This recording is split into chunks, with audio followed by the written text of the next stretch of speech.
Sa ngalan ng Ama at ng Anak at ng Espiritu Santo, Amen. ang pagpapala ng ating Panginoong Hesu Kristo, ang pag-ibig ng Diyos Ama at ang makikipagkaisa ng Espiritu Santo naway sumainyong lahat. At sumainyo rin. Tayo po ay nasa ikatlong araw ng ating pong pagsisimbang gabi. Mga kapatid, aminin natin ang ating mga kasalanan upang tayo'y maging marapat gumanap sa banal na pagdiriwang. Inaamin ko sa makapangyarihang Diyos at sa inyo mga kapatid na lubha akong nagkasala sa isip, sa salita at sa gawa at sa aking pagkukulang. Kaya isinasamo ko sa mahal na Birhen Maria, sa lahat ng mga anghel at mga banal, at sa inyo mga kapatid, na ako'y panalangin sa Panginoong ating Diyos. Kawaan tayo ng makapangyarihang Diyos, patawarin tayo sa ating mga kasalanan, at patnubayan tayo sa buhay na walang hanggan. Amen.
Ikaw na nag-aalin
Manalangin tayo.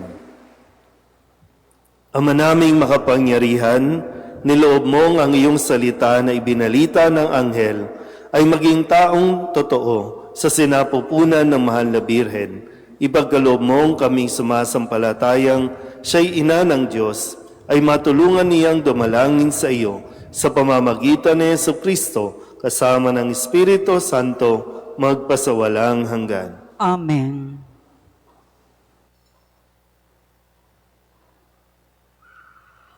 Ayon sa propesiya ni Jeremias, isisilang ang isang hari mula sa angkan ni David. Ito ang maghahatid ng bagong pag-asa at bagong buhay para sa Israel. Pagbasa mula sa aklat ni Propeta Isaías. Nalalapit na ang araw, sabi ng Panginoon.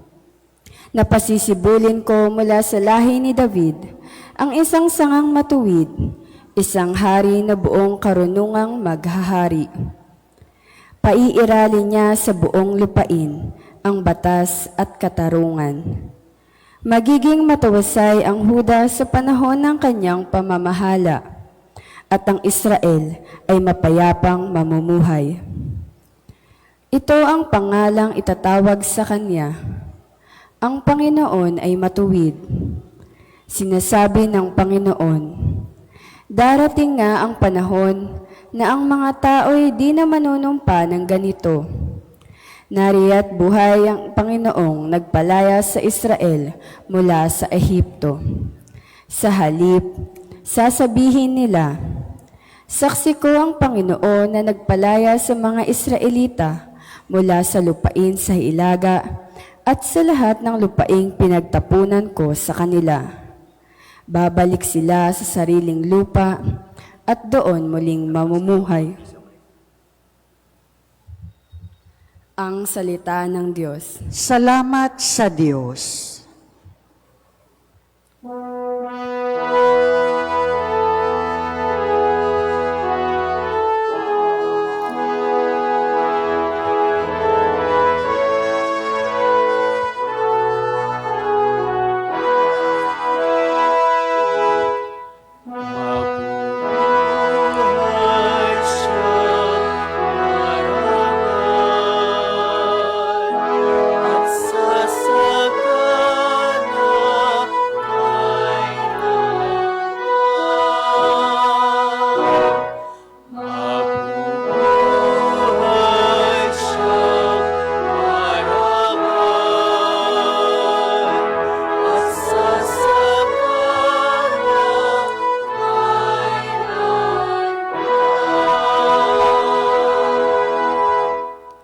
Turuan mo yaong haring humatol ng katwiran. Sa taglay mong katarungan, O Diyos, siya'y bahaginan, upang siya'y maging tapat mamahala sa iyong bayan, at pati sa mahihirap, maging tapat siyang tunay.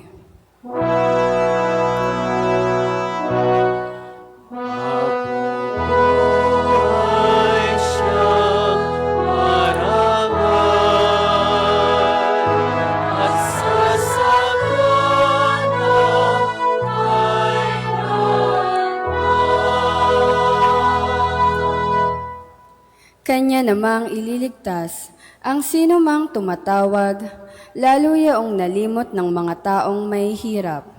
Sa ganitong mga tao, siya'y lubhang nahahabag, sa kanila tumutulong upang sila ay maligtas.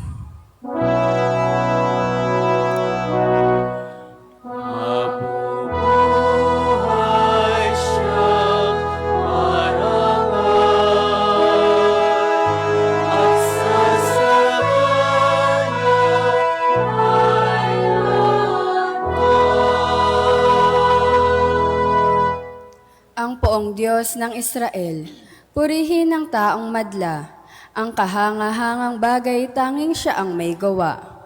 Ang dakilang ngalan niya ay purihin kailanman, at siya ay dakilain nitong buong sanlibutan. Amen. Amen.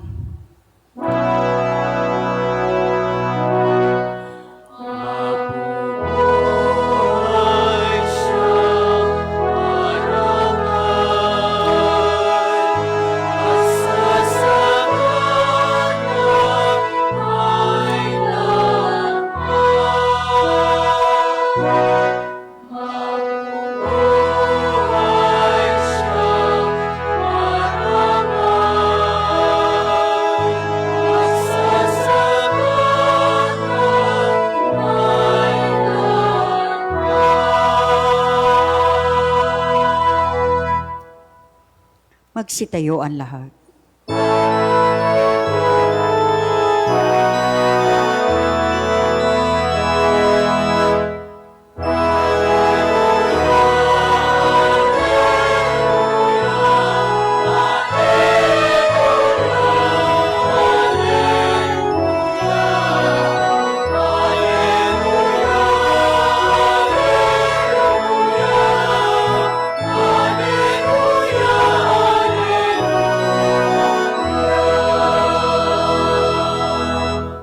Namumuno ng Israel, nagbigay utos sa amin, halina't kami sagipin.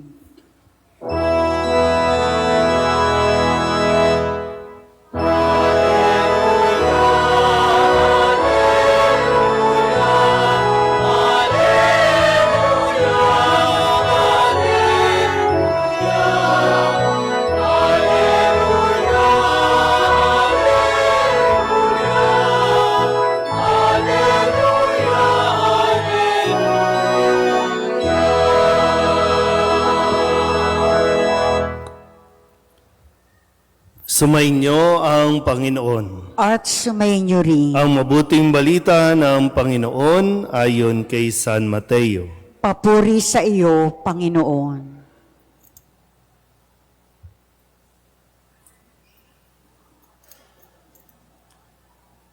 Ganito ang pagkapanganak kay Hesu Kristo.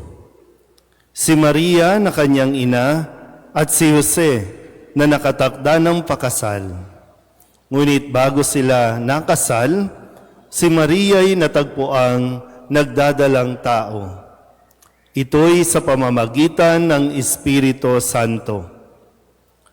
Isang taong matuwid itong si Jose na kanyang magiging asawa.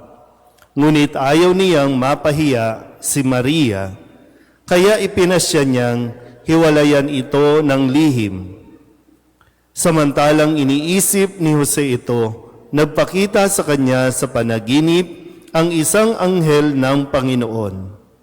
Sabi nito sa kanya, Jose, anak ni David, huwag kang matakot na tuluyang pakasalan si Maria, sapagkat siya'y naglihi sa pamamagitan ng Espiritu Santo. Manganganak siya ng isang lalaki at ito'y pangangalanan mong Jesus, sapagkat siya ang magliligtas sa kanyang bayan sa kanilang mga kasalanan. Nangyari ang lahat ng ito upang matupad ang sinabi ng Panginoon sa pamamagitan ng propeta. Maglilihi ang isang dalaga at manganganak ng isang lalaki, at tatawagin itong Emmanuel. Ang kahulugay, kasama natin ang Diyos. Nang magising si Jose, sinunod niya ang utos ng anghel.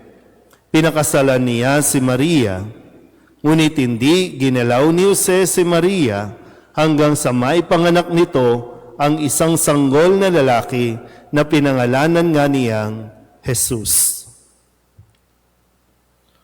Ang mabuting balita ng Panginoon. Pinupuri ka namin, Panginoong Hesu Kristo.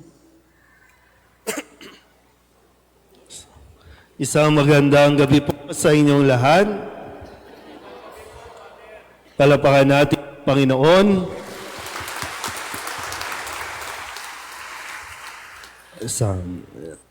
Ay nasa ikatlong linggo sa panahon ng Adbyento, at tayo rin ay nasa ikatlong araw ng ating pong pagsisimbang gabi. Muli, ang ating ginagawang ito na ng siyam na gabi ay katumbas ng ating pong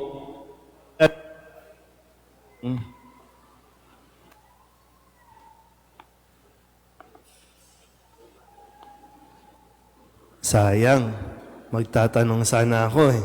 Kaso paputol-putol eh. Bukas na lang. So, ang siyam na gabi ay siyam katumbas ng siyam na buwan ng ating pong pakikiisa sa mahal na Birhen, kung saan dinala niya si Jesus ng siyam na buwan sa kanyang sinapupunan. Okay po ba? 3 araw pa lang tayo, parang wala ng energy, pagod na, hindi tayo dapat mapagod, no? O kaya naman, kahit mapagod, kailangan tayong magpursige. Kailangan natin magtungo, kailangan natin marating ang Belen kung saan atin pong masasaksihan ang kasi pinanganak na si Jesus, no? Gugunitain natin ang kanyang kapanganakan. Kaya magpakatatag, ha? Habang tumatagal ito, siyempre, ayaw ng demonyo na makarating ka sa Belen. Kaya lahat, no, gagawin din ng demonyo para hindi mo matapos o kaya naman tamaring ka o panghinaan ka. Yan. Kayo naman ang pumili nito, no? 8:30. Sino bang nakakatatlong araw na? Taas nga ang kamay. Ay, iba, welcome sa inyong first day. Pero ganun pa man, kaya pa yan, no? Mabubuhay pa yan pag 7 months, di ba, no? Mabubuhay pa yan, ha? Oh, pero wag nyo nang tuluyang patayin, ha? Kaya pang i-incubate yan. Okay. So, balikan ko lang ng konti, no? Sayang, hindi ako makakapagtanong, napuputol yung mic natin, eh. Nung unang gabi, pinaalala sa atin, kasi, no, bawat gabi, binibigyan tayo ng gabay. No, bawat gabi, mayroong salita, mayroong kwento na dapat nating matutunan at dapat din nating maintindihan. Sa pagsisimula pa lang, kasi ito nga ay paghahanda para sa darating na Kapaskuhan. At ano ang inaasahan sa atin pagdating ng araw ng Kapaskuhan? Yung tayo ay masaya. Kasi mahirap naman na Paskong-Pasko, malungkot ka. Pero bakit tayo nagiging malungkot sa araw ng Kapaskuhan? Kasi unang-una, no, sa unang gabi, pinaalala sa atin ano ang dapat nating gawin para maging masaya ang darating na Kapaskuhan. Magsisi sa kasalanan. Humingi ng tawad. Sabihin nyo nga sa katabi ninyo, mag-sorry ka na.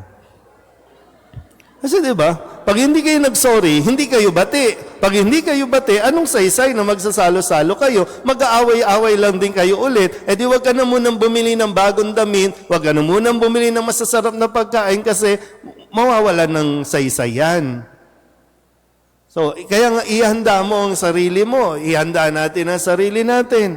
Kaya ba natin? Gusto ba natin maging masaya, maging maaliwalas, no, ang darating na Kapaskuhan? E di, humingi ka ng sorry at magpatawad ka din kapag may humingi na ng sorry. Para talagang masaya. Hindi yung magsasaya-sayahan lang tayo. Kunyari, masaya, picture-picture, then post sa social media, ay, ang saya naman ng Pasko nyo. Tapos, di ba, may magko-comment, sana all. Di ba, no? Sana all. So, ibig sabihin, merong hindi masaya. So, bakit hindi naging masaya? Kasi merong tampuhan. Pangalawang gabi. Kagabi lang ito. Anong binigay sa atin na kwento kagabi? Uy. Ano? Taon-taon kaya ito? Tandaan nyo, tuwing December 17, ito ang kwento, yung salin lahi, di ba yung napakahabang pangalan na binibigay sa atin? Yung lahing pinanggalingan ni Jesus. Na isang paalala din na, alam nyo, wala tayong magagawa sa mga nangyari sa pamilya natin nung nakalipas. Hindi nga natin alam anong nangyari dun sa lolo't lola mo. Hindi mo na alam yan. Pero kung naikwento, kung naibahagi, naipasa, pwedeng may natutunan tayo. Kaya lang, laging pinuputol natin ang ating ugnayan. Ay, kung pwede nga lang, kalimutan na natin yan eh. Lalo pa kapag yung magulang mo naghiwalay, magulang mo nagkanya-kanya, ikaw nabubuhay ka sa samaan ng loob, sa galit, kasi nagkaroon ng kanya-kanyang pamilya, ikaw naiwan. Paano ka nga ba magpapasko? Kaya lang, pinapaalala din sa atin na ipinanganak ka at ginusto ng Diyos na ipanganak ka sa mundong ito. Para. Kaya nga, kapag natutunan mo yon, pwede mong itama. Pwede mong wag nang ulitin ang pagkakamali nila. Naintindihan ba? Kasi kung mabubuhay ka sa galit, minsan hindi niyo ba napapansin, yung ayaw na ayaw mo, ikinagagalit mo sa kanila, sa ugali nila, sa ginawa nila, di mo ba napapansin, papunta ka na rin doon? Di mo ba nakikita yon? Nagalit ka sa tatay mo kasi ng babae, nakakailang girlfriend ka na? Nakakailang boyfriend ka na? Di mo nakikita? Yan. Kaya, gandang babalikan natin. Hindi mo na wala ka nang magagawa doon. Pero ikaw, may magagawa ka pa ngayon. Bubuo ka na rin ng pamilya. Magkakaroon ka ng sarili mong pamilya. So, anong gagawin mo ngayon? Gagayahin mo ba sila? O itatama mo at sisikapin mong maibigay kung ano ang hinihingi sa isang pamilya? Okay pa tayo? Okay. Ngayon, pangatlo. Babalikan natin. Mag-focus tayo doon sa pinakahuling binanggit kagabi. Ang sabi, yan si Jacob na ama ni Jose na asawa ni Maria na ina ni Jesus. So si Jose ang pinakahuling pangalan bago si Maria. So ngayon, ito ngayon ang kwento ni Jose. Hindi ito naging madali para kay Jose na aakuin niyang maging asawa ni Maria at maging ama ng anak ni Maria na hindi naman niya ginalaw si Maria, iningatan niya si Maria hanggang sa araw na sila ay makasal, pero ngayon ay nagdadalang tao na. Nakarating na sa kanya yung chismis. Si Maria buntis. O sabi dito, napakabait naman ni Jose. Kaya nga, isang matuwid na tao itong si Jose. Bakit ganyan? Bakit ginawa ni Maria sa kanya yan? At nung panahong iyon, kapag ang isang babae na huling buntis nang hindi pa sila ikinakasal, ibig sabihin, pumatol ito sa iba. At kapag nabuntis ang isang babae na wala pang asawa, babatuhin ito ng taong bayan hanggang sa siya ay mamatay. Ay ngayon, ang daming nabubuntis. Magbatuhan kaya tayo dito, no? Wala namang asawa pero buntis. Balik tayo, balik. Gusto ko lang damahin natin yung nararamdaman ni Jose, no? Mahirap ito para kay Jose. Kaya nga, pero mas nanaig kay Jose ang pagiging matuwid. Pag sinabing matuwid, kung ano ang mas mabuti at sa ikakabuti ng lahat. Kaya sabi, binalak niyang hihiwalayan niya na ng lihim si Maria. Para hindi mapahamak si Maria. Biruin yun, no? Kung sa pananaw ng tao, niloko ka na Jose, tapos iisipin mo pa yung kalagayan ng babaeng yan na nanloko sa'yo, na hindi naman talaga nanloko. Okay, naintindihan po? Yan.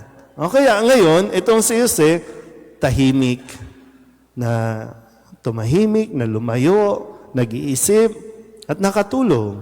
At sa kanyang panaginip, doon na ipinaliwanag ng anghel kung ano ang sitwasyon. At hiniling din kay Jose. Hindi naman pinilit si Jose, pero ipinaliwanag ng anghel ng Panginoon ang sitwasyon. Na siya ang piniling maging ama ng Mesiyas. Siya ang pinili ng Diyos. At pagkatapos noon, nang maliwanagan si Jose, tumindig siya, sinunod niya ang anghel ng Panginoon. Kung ano ang sinabi ng anghel ng Panginoon, ginawa niya. Inako niya ang responsibilidad. Pinakasalan niya si Maria, minahal niya si Maria, iningatan niya ang kanyang mag-ina. Yan ang kwento ni Jose. Na magandang mas maunawaan din natin. Baka lang, no? Mas madalas kasi, nagtatampo tayo sa mga tatay. Ha? Madalas yan. Kahit nga yung mga tatay, may tampo pa yan sa tatay nila eh. Kasi yung mga tatay, talagang, minsan ang hirap din ispelingin kasi tahimik. Hindi nagsasalita eh. Pero baka lang, mas maintindihan lang natin, na maunawaan natin yung kanilang pinagdadaanan. Baka ang mga lalaki kasi, ang mga tatay, siyempre may plano yan. Katulad ni Jose, may plano. Pero hindi nangyari ang plano niya kasi may plano ang Diyos. Buti na lang naintindihan niya na mas maganda ang plano ng Diyos kesa sa kanyang plano. O ngayon, sa atin, yung mga tatay natin, may mga plano yan. Baka lang nabuhay pa sa, na-frustrate yan. Alam mo yon, yung gusto kasi niya maibigay yung isang pwedeng marangyang buhay para sa inyo, pero hindi pa nangyayari. Kaya lang, hindi niya naman masabi, nananahimik lang. At dahil sa pananahimik, akala mo malayo ang loob sa iyo, akala mo, at kadalasan, o karamihan, idinadaan sa pag-inom. Yan. Kaya magandang, anong ginawa ni Jose? Hindi niya maintindihan yung nangyayari. Bakit ganun? Ito ang plano ko, papakasalan kita, ititira kita sa bahay na ito, iingatan kita. Anong ginawa ni Jose? Nanahimik. At sa kanyang pananahimik, doon niya naintindihan kung ano ang nangyayari. Paano nga natin maintindihan? Mga tatay, mga lalaki, paano natin maintindihan yan kung lasing ka? Paano maintindihan kung ibang espiritu ang nasa utak mo? Pag lasing na, ayan na, magsisisigaw ka na, magwawala ka na, kasi ang dami mong, di ba? Yung sa loobin mo, na ilalabas mo, kaya lang galit ka eh. Hindi ka tuloy maintindihan ng mag-ina mo, ng pamilya mo. Kaya yung iba tuloy, sana iba na lang yung tatay ko eh. Pero sana, sa mga anak, subukan mo intindihin, may pinanggagalingan ang tatay mo. Meron yan. Baka kailangan lang talaga ng heart to heart. Baka kailangan lang talagang masundot mo yun eh. Bakit ba? Kasi baka pwedeng sabihin na okay naman tayo eh. Kahit hindi nangyari yung plano mo, yung gusto mo, okay naman tayo eh. Pwede naman tayo maging masaya. Baka pwede nyo matulungan.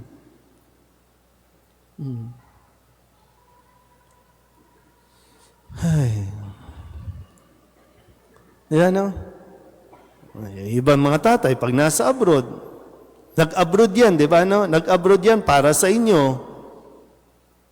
Kasi gusto niya kayo mapag-aral sa magandang eskwelahan, mapadalan kayo ng mga, kahit na sabihin mo, hindi yun ang kailangan mo eh. Kaya lang, yun kasi yung gusto niya bilang ama, gusto niya ito maibigay sa inyo yung the best.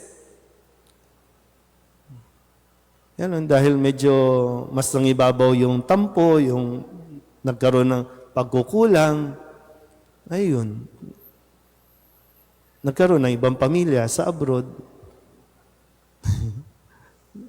Yan, nasaktan na naman tayo. Nasaktan ka na naman, parang nabigo. No? Pero ngayon, nasa tamang gulang ka na, medyo kailangan lang lawakan ng pangunawa. Lawakan mo pangunawa mo. Kaya ikaw naman ngayon, nagkamali sila, nagkamali siya, uulitin mo ba ang pagkakamaling yan? Magpapamilya ka na rin. Gagawin mo ba yon? Ano ba mas maganda? Ayusin mo ang buhay mo o magrebelde ka at ipakita mo sa kanila na dahil sa kanila kaya ka nagkaganyan? Dahil ang totoo, dahil sa iyo yan, kaya ganyan ang buhay mo. Pagkakamali nila yon, may pagkakamali ka rin. gumagawa ka rin ng sarili mong pagkakamali. So, hindi natin pwede isisi doon. Pero baka lang po, matulungan tayo ni San Jose sa kanyang pinagdaanan, na pinagdaraanan din ng karamihan ngayon. Yung mga tatay, ipagdasal natin sila kay San Jose. Ipagdasal mo. Baka hindi pa kasi nagigising. Di ba? Kasi si Jose, sabi, nang magising si Jose, ibig sabihin, nagliwanag na ang kanyang kaisipan. Baka kasi yung mga tatay ninyo, hindi pa nagigising. Kailangan yung gisingin. Ipagdasal nyo. Imbis na magalit kayo, mabuhay kayo sa galit, at isumpa nyo ang tatay nyo, ipagdasal nyo. Hindi ko sinasabing tama yung ginawa nila. Nagkamali yun. Totoo naman yun, nagkamali. Pero bilang asawa, bilang anak, ipagdasal mo pa rin siya. Kasi nabuhay ka naman. Hanggang ngayon, buhay ka pa, di ba? Ay, hirap ba? Kakayanin naman yan, no? Kakayanin yan. Pwedeng, baka kailangan pa ng konting panahon, pero kakayanin niya. At kailangan yung magharap. Kailangan mo rin tong harapan. Baka lahat naman tayo kailangan ng magising, tumindig, at sundin natin kung ang sinasabi ng ating Panginoon. Amen?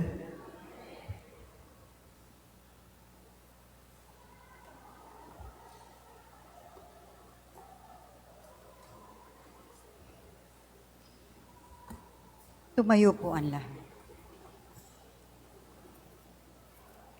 Naranasan ng tao ang awa at pag-ibig ng Ama sa katauhan ni Jesus na Emmanuel, ang Diyos na sumasa atin. Buong pagtitiwala nating ilapit sa Kanya ang ating mga pagsusumamo at panalangin. Ang ating itutugon, Panginoon, dinggin mo ang aming panalangin. Panginoon, dinggin mo ang aming panalangin. Nawa ang mga pinuno ng simbahan at ng bayan ay manatiling matatag at nagtitiwala sa Panginoon sa kabila ng kahirapan at mga pagsubok.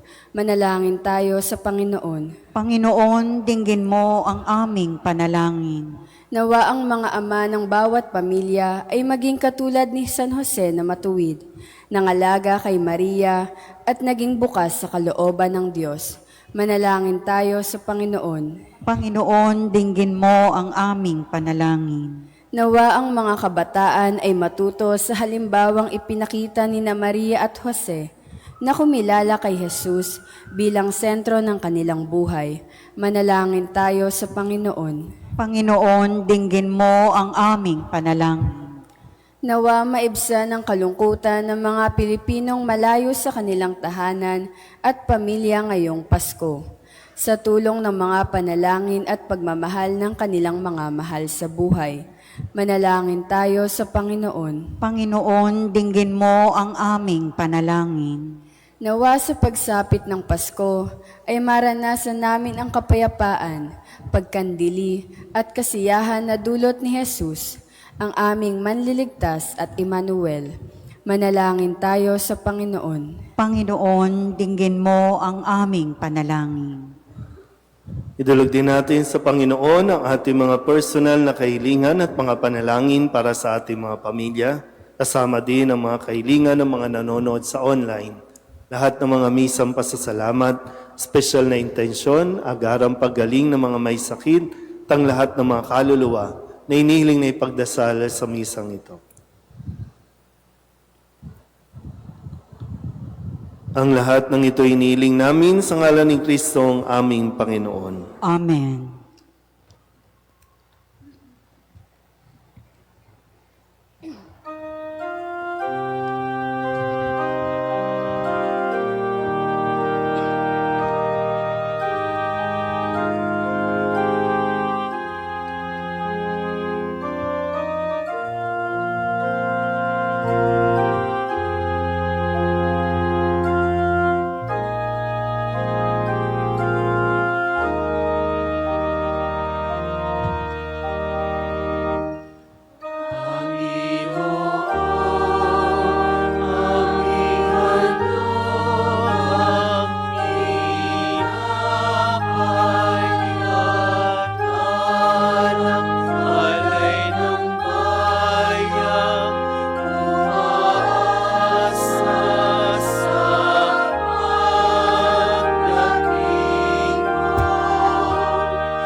Magsitayo ang lahat.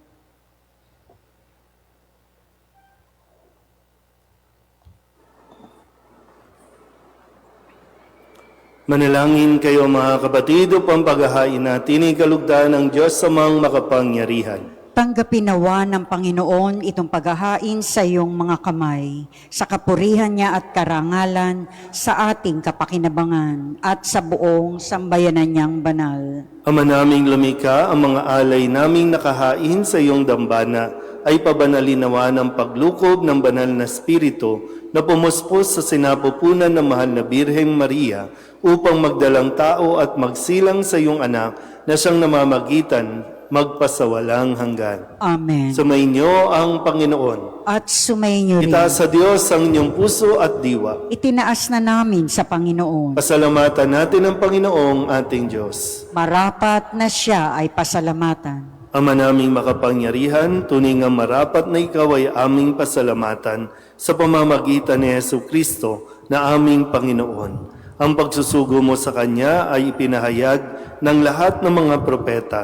Ang pagsilang niya ay pinananabikan ng mahal na Birheng kanyang inang tunay sa kapangyarihan ng Espiritong Banal.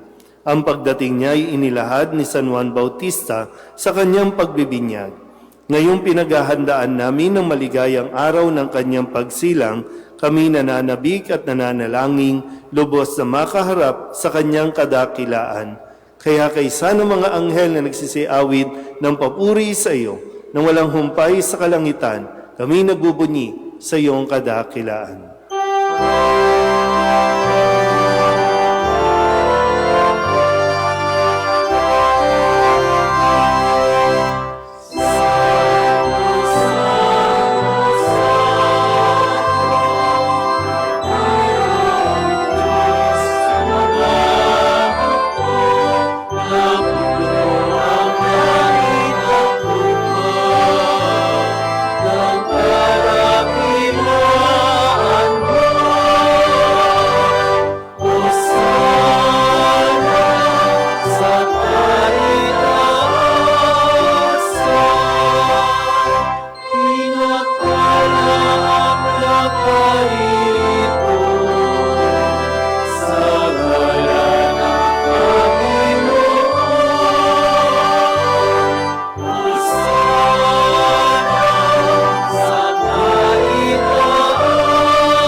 Ama naming banal, ikaw ang bukal ng tanang kabanalan. Kaya't sa pamamagitan ng iyong Espiritu, gawin mong banal ang kaloob na ito upang para sa aming maging katawan at dugo ng aming Panginoong Hesu Kristo.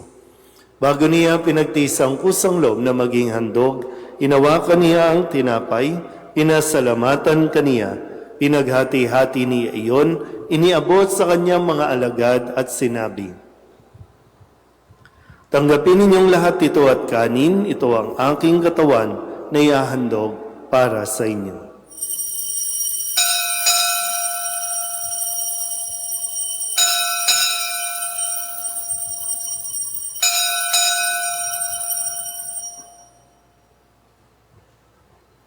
Gayun din naman nang matapos ang hapunan, inawakan niya ang kalis, muli kaniyang pinasalamatan.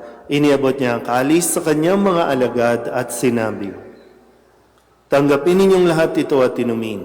Ito ang kalis ng aking dugo, ng bago at walang hanggang tipan. Ang aking dugo na ibubuhos para sa inyo at para sa lahat sa ikapagpapatawad ng mga kasalanan. Gawin ninyo ito sa pag-alaala sa akin."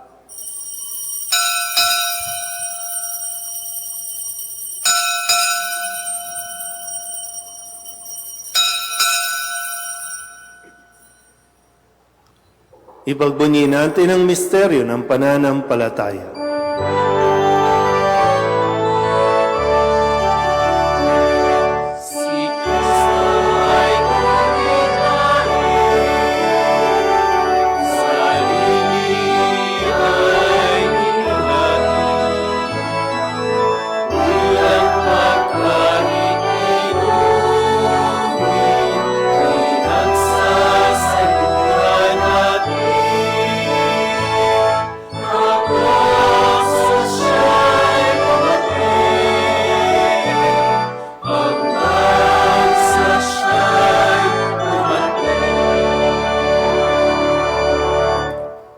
ginagawa namin ngayon ang pag-alaala sa pagkamatay at muling pagkabuhay ng iyong anak. Kaya tiniaalay namin sa iyo ang tinapay na nagbibigay buhay at ang kalis na nagkakaloob ng kaligtasan.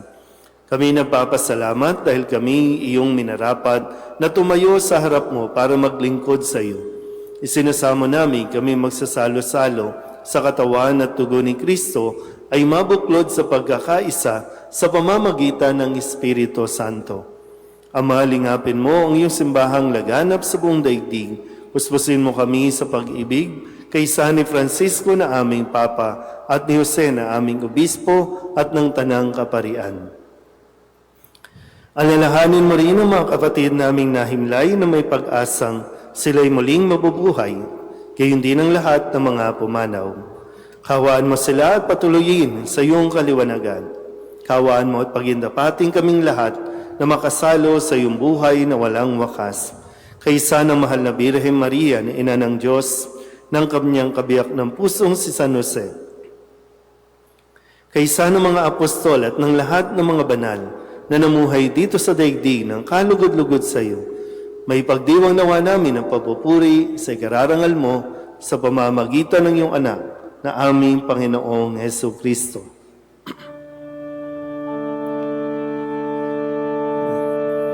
Sa pamamagitan ni Kristo, kasama niya at sa Kanya,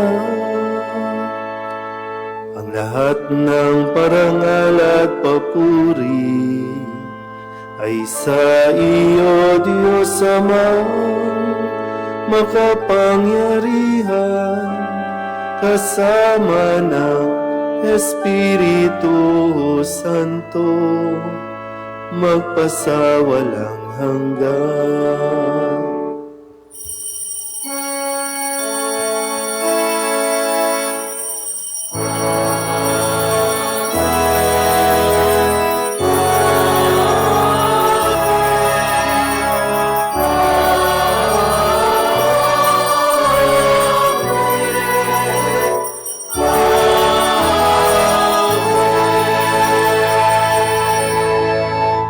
Sa tagbili ng mga nakagagaling na utos at turo ni Jesus sa Panginoon natin at Diyos, ipahayag natin ang lakas loob.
Hinihiling namin kami iadya sa lahat ng masama, pagkalooban ng kapayapaan araw-araw, iligtas sa kasalanan at ilayo sa lahat ng kapahamakan, samantalang aming pinananabikan ang dakilang araw ng pagpapahayag ng tagapagligtas naming si Hesu Kristo.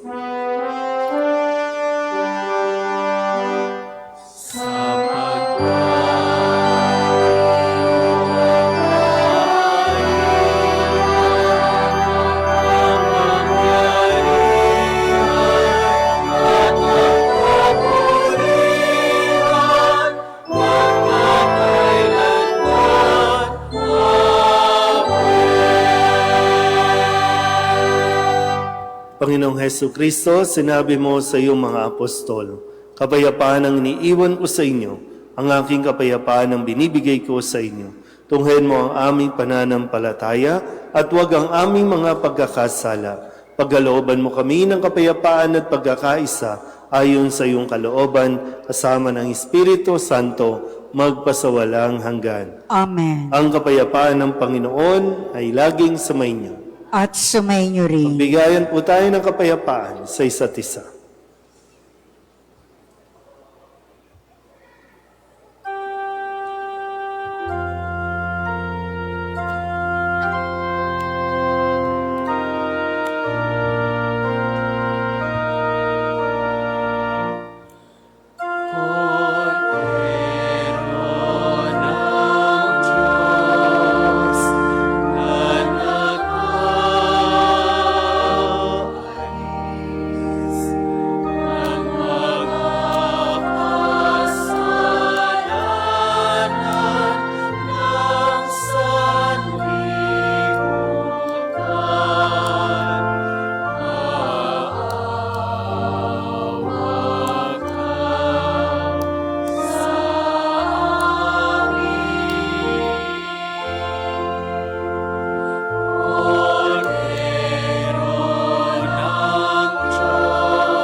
Ito ang kordero ng Diyos. Ito ang nag-aalis ng kasalanan ng sanlibutan. Mapalad ang mga inaanyayahan sa kanyang piging. Panginoon, hindi ako karapat-dapat na magpatuloy sa iyo. Ngunit sa isang salita mo lamang ay gagaling na ako.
Magsitayo ang lahat.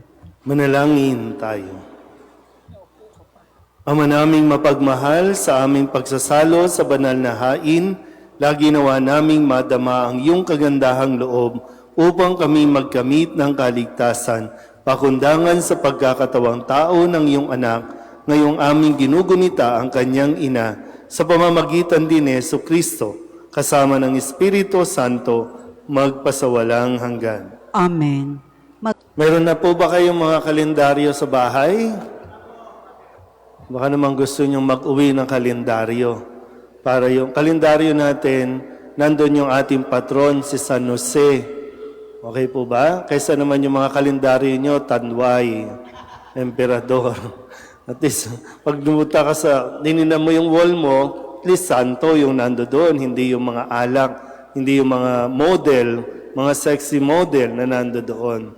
So, sana po sa inyong pag-uwi, kuha po kayo doon sa labas, kahit wala pang bayad. Pero bukas, pag simba nyo, magbayad kayo. Honesty is the best policy na lang po. Ano? Pag hindi nyo binayaran, mamamatay ang kuko ninyo. Okay po? So, kung kailan nyo po mabayaran, no? Kuha lang po kayo, may nandun po sa harapan, ha? So, kung bahala na si San Jose, pag hindi kayo bumalik, isang taong kayong mamamatayan ng kuko, ha? So, 100 pesos lang po yun, no? Para tulong na rin ninyo sa mga continuous na pinapalinis natin dito sa ating simbahan. Yung ilaw, yung sound system natin, no? So, tulong nyo na rin po yan, ha? So, kung wala pang pambayad, okay lang po yan. Saka nyo na bayaran. Basta bayaran ninyo, ha? So, nandun po sa harapan.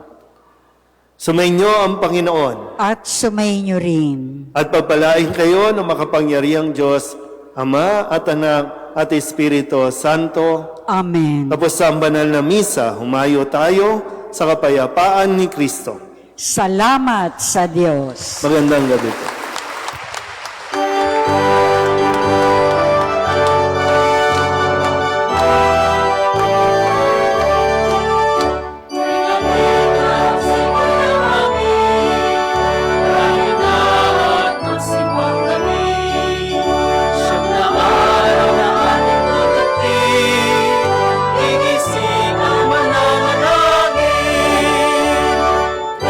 Sasapit ang Pasko.